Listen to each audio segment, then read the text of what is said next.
Hello great Indians, this is the second class of a chapter, that is the rational numbers. Okay, we have studied about the rational number, their properties. Let's recall about the definition of the rational numbers. What are rational numbers? Rational numbers are those numbers which can be represented in the form p by q. Means any number which can be converted into the fraction is called as a rational number, where the denominator should not be equal to the 0, right? So all the rational number includes natural number, whole number, integers and all negative and positive fractions. It means that rational number consists of all this.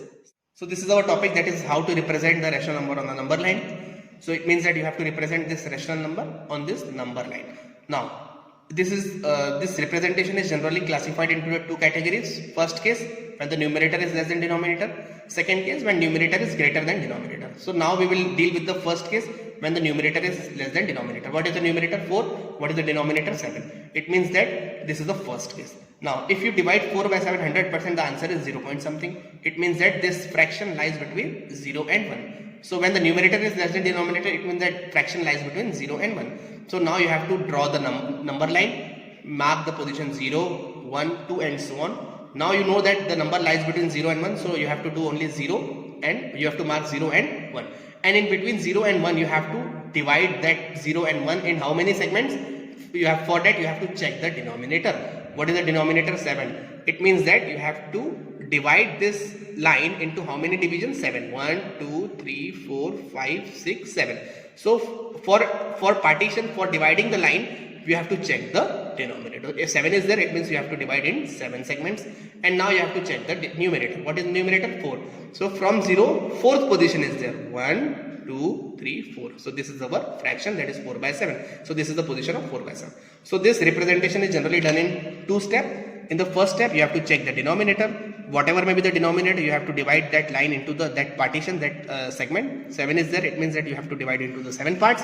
And for the numerator, you have to check the position. So 4 is there, it means that 1, 2, 3, 4, fourth position is there. This is how you represent this positive number on the number line. Similarly, for the negative number, this is minus 2 by 3. Okay, here also numerator is less than denominator. So this number lies between 0 and minus 1 because it is a case of minus. So 0 and minus 1. So now you have to check the denominator. What is the denominator? 3. It means that you have to divide into the 3 parts, 1, 2 and 3. And now you have to check the numerator. What is the numerator? Minus 2. So 0 is there, 0, 1, 2. So this is the position minus 2. So whatever we have to done for the positive, same case, same rules are applied for the negative also. First divide the line according to the denominator and mark the position according to the numerator. This is the case number 1. Now case number 2. This is the case when numerator is greater than denominator. So what is the numerator? 17. What is the denominator? 5. Now this number you have to convert into the mixed fraction. When you divide 17 by 5, you get 2 by 5. Okay, so this is a quotient divisor remainder, right? So first you have to convert this proper into the mixed fraction.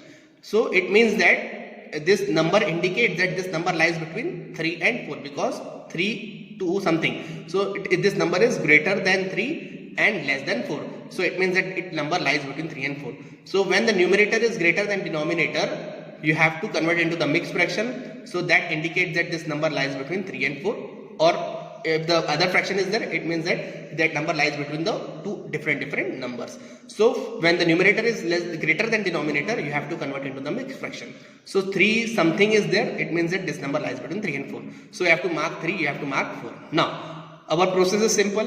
Now you have to check the denominator. 5 is there, it means that you have to divide into the 5 parts. 1, 2, 3, 4, 5. And you have to mark the position according to the numerator. What is the numerator? 2. So 1, 2. So this is the position. So this is the position. This is the representation of 17 by 5. So when the numerator is greater than denominator, you have to convert into the mixed fraction. And now you have to repeat the process as you have already studied. Now you have to check the denominator. 5 is there. It means you have to do the 5 divisions. And for marking the position, you have to check the numerator. This is how you represent any rational number on the number line. Whether the numerator is less than denominator, whether numerator is greater than denominator. This is the representation of rational numbers on the number line. I think it is clear how to represent any rational number on the number line.